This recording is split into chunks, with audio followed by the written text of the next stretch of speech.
Hello YouTube, it's Sydney B. Turner here with my first video on this channel. Today I'm just going to be going over some of my setup that I currently have for my oil painting.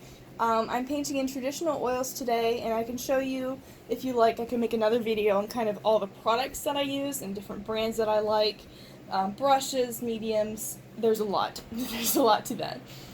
But today I'm just going to go over kind of my basic overview of my setup. To be a nice introduction to what I do.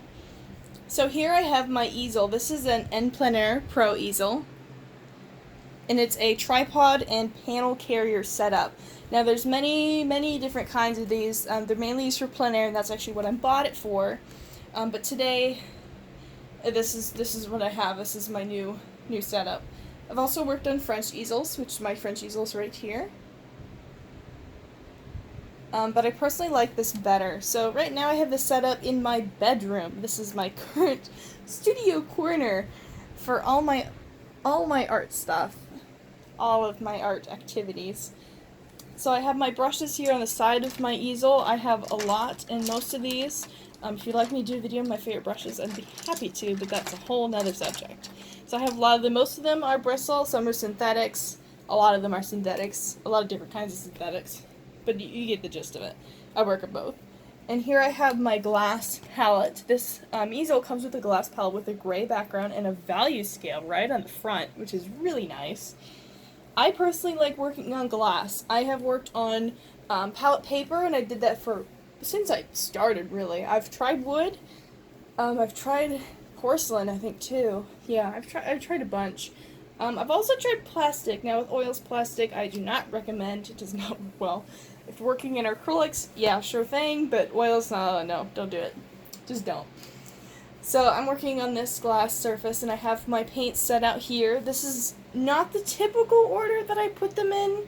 They're usually a little more organized. They're kind of everywhere, but this is my plein air setup, and as you can see, this palette has been well used so far. I have my Gamsol here, my odorless mineral spirits is what that is. And I also have a little jar of it to use as my medium. Now, I have two containers of the same liquid, as you can see, the same medium. And the reason being is because one is for cleaning my brushes in between paint colors if I'm using, a small amount of brushes. And then this little jar is specifically for mixing into my paints to make them more liquidy, more smooth, more fluid. So that's kind of what that is here. And then I have my panel. I'm working on an MDF board with cotton canvas right now. It's a more inexpensive surface, and I have this toned with this nice kind of flesh tone peachy color. And I usually work on a gray toned canvas because I like gray so much. But today I thought I would try something different and work on getting more color pop through and underpainting a toned surface. And so that's pretty much it for this setup. I don't know if you guys saw, but I also have a palette knife. I forgot to mention that. This is a nice long thin one. This is my new favorite. I've used a lot of palette knives, but this one's from Blick. It is wonderful. Highly recommend. Again, if you guys want me to do like what products I use video and my recommendations, I'd be thrilled to do that because I'm very much into supplies. More so than painting sometimes, which is not always the best thing.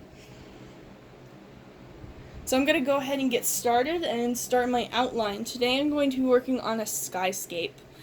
Skies are a subject that I've just started to learn and that I really enjoy doing. They're really fun. Very challenging, but really fun.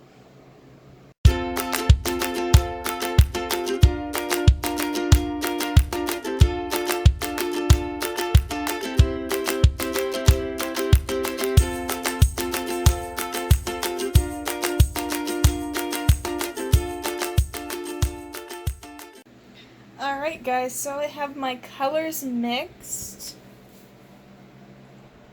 All the lovely sky colors, those warm tones, ultramarines, the phalos, however you pronounce it.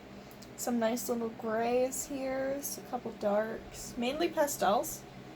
And then here is kind of the first general outline. Now, I am not working from a photo. This is all from my head.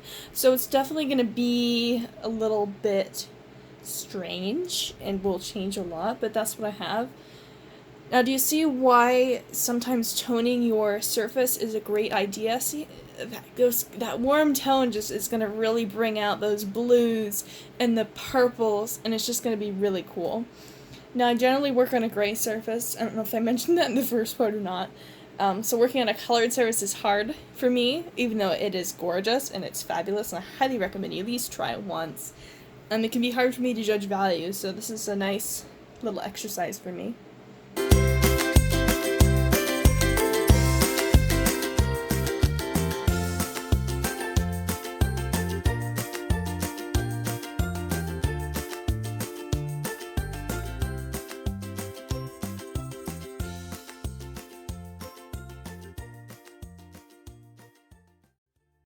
Alright guys, so this is what I have so far. This is a nice loose outline. I've thinned much of my paint with Gamsol to get that nice fluid texture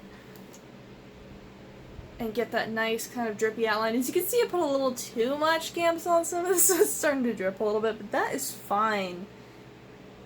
And you can see now how those, those bright blues and all that peach undertone just really makes it pop. And during the last few seconds of that, I went in with my flat.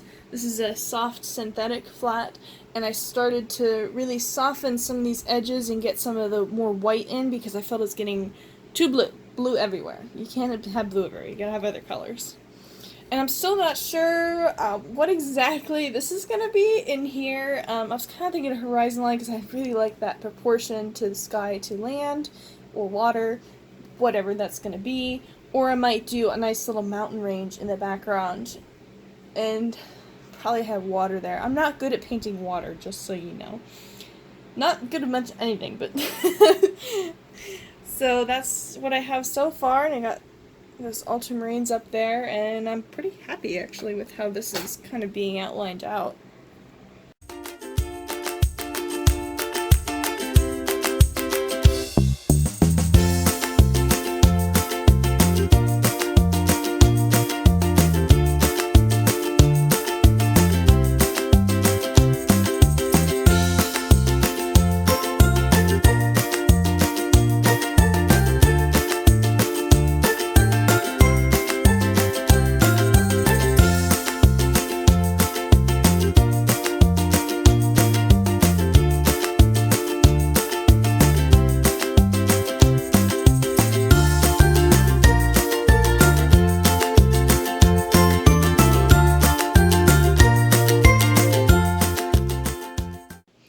Alright guys, it's finally finished. So here is the war zone that is my palette right now. As you can see, I did add a few more colors towards the middle of the painting because I realized that I didn't have quite enough variety of blues that I wanted. And the one I didn't even end up using, but well, I'll use it for something else. And I have a, horde of brushes here. I mainly used my hog bristle filberts for this, my long filberts. But I did use some other synthetics too. A filbert and two flats here, a long flat and then a bright, a short flat. That's what that is. So some different blending techniques. But here is the piece. I'll zoom out so you can see. It is kind of bad lighting in my room / studio right now, but I think it turned out really good, actually. Much better than I was expecting. As I said before, I usually work on a gray surface, so working on that peach tone was a challenge to get those, the values and stuff right, and I think it turned out a little bit maybe light for what I usually do, but I think it's pretty good, guys. So let me know what you think. I'd love to hear your comments, suggestions, if you'd like to see the products that I use, paints, brushes, my recommendations, and maybe something on how I mix colors, if you guys would be interested in that. Anyway, thanks for watching, and don't forget to like and subscribe.